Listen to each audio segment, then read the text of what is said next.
पुरी चंदनपुर थाना पुट गाँव में विभत्स हत्याकांड गला काटी युवकों को हत्या मृतक स्थानीय अंचल सनिया ओरफ सनातन पड़ई पूर्व शत्रुता को केन्द्र करी गतकाली विलंबित राति हत्या करा जायथिबा अभियोग होईछि।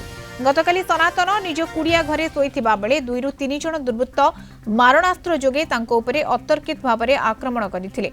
सनातन निजको बंचाइबाकू उद्यम करथिबा बेले विफल होइथिले। फଳରେ घटनास्थल रे ही तांकर मृत्यु होइथिबा अभियोग होईछि। दुर्वृत्त माने तांको मुंड एवं बेक को चोट पकाइथिले।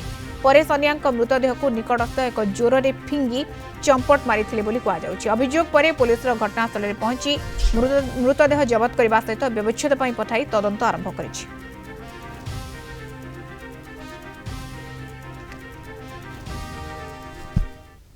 आमे अनुमान करूँ राति पाखापाखि 11:30 1:30 2टा पाखापाखि किए 2-3 जण जाई तांको अत्याचार माने ए भलिया मानस्त्र आक्रमण करिसंती हानिसंती ई जगह हानिसंती ई मुंडरे बाजिची जेतेले हानिबाकू जाइसंती तांको हातरे बाजिची हाथ बेसी आंगुठी पाखे बाजिची किंबा मझी आंगुठी पाखे धरी पकईछंती भिड़िला बेलू सी मे बी अस्त्रटा बाहर कला बेलू हाथ तांकर कटि फाळे पळेछि हाथरू शोइथिबा अवस्था मारिकी तांको घोषाड़ी नहीं रास्तार छेला छेला ब्लड पड़ी बाकी सामने गोटे केनाल जोर अच्छी से केनाल जोर रे पकईदेले सकाळ को सी भासिकी पड़ता अवस्था सकाळू कि जावासिया कला समय मे भी घर को खबर पठेइले मामू हेरिका जाए समस्ते पहुँचला बेलू मामू से अलरेडी ऊपर भासुले किंतु ब्लड सेमती रास्ता जाक पड़ी सन्देह अच्छे जो सहित पूर्वर किसी शत्रुता थिला कि गंडगोल थिला सेमानक द्वारा किसी होता पारे।